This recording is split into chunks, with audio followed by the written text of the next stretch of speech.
1945. It was one of the darkest periods in human history. World War II was still ongoing, and millions of people were struggling to survive in the middle of war. In the Pacific, the conflict between the United States and Japan was becoming more intense. But no one knew that within a few days, events would occur that would completely change the course of history. This is the story of an ordinary man. His name was Tsutomu Yamaguchi. He was born in 1916 in Japan and worked as an engineer. He had a family, a home, and like most people, he hoped that the war would end one day. In the summer of 1945, his company sent him on a temporary assignment to Hiroshima. At that time, Hiroshima was a large and active city. There were military factories, trains were running, and people were trying to continue their daily lives. On August 5th, 1945, Yamaguchi had finished his work. He was planning to return home the next day, but the next morning would become one of the most terrifying mornings in human history. On the morning of August 6th, 1945, at around 8:15 a.m., Yamaguchi was walking to work. At that moment, he heard the sound of an airplane in the sky. An American bomber was flying above the city. The aircraft was a Boeing B-29 Superfortress. The plane was called Enola Gay. A small bomb was released from the aircraft, but this was not an ordinary bomb. It was the first nuclear weapon ever used in warfare. A few seconds later, the sky suddenly filled with a light brighter than the sun. Then a massive explosion occurred. This event would later be known as the atomic bombing of Hiroshima. The power of the explosion was unimaginable. Buildings were instantly destroyed and windows shattered everywhere. People were thrown through the air by the force of the blast. Yamaguchi was very close to the explosion. The shockwave knocked him violently to the ground. His ears temporarily lost their hearing and his body suffered severe burns. But incredibly, he was still alive. The city had fallen into complete chaos. Collapsed buildings were everywhere and fires were spreading across the city. Injured people wandered through the streets in shock and pain. Above the city, a massive mushroom cloud was rising into the sky. That day,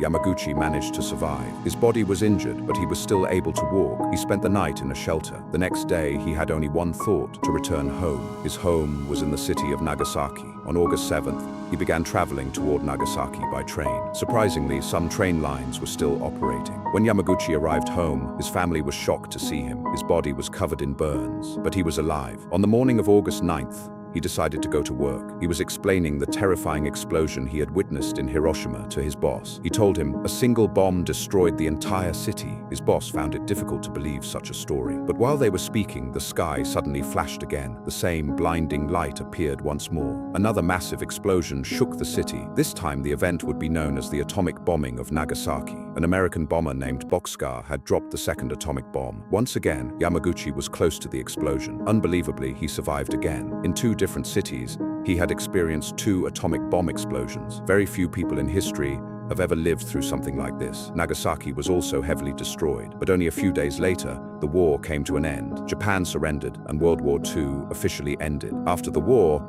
Yamaguchi lived a long life. For many years, he shared the story of what he experienced. He reminded people how terrifying nuclear weapons truly are. In 2009, the Japanese government officially recognized him as a survivor of both Hiroshima and Nagasaki. This made him a unique figure in history. Yamaguchi passed away in 2010, but his story continues to be told, because sometimes history is not only about wars and armies. Sometimes history is about the people who managed to survive.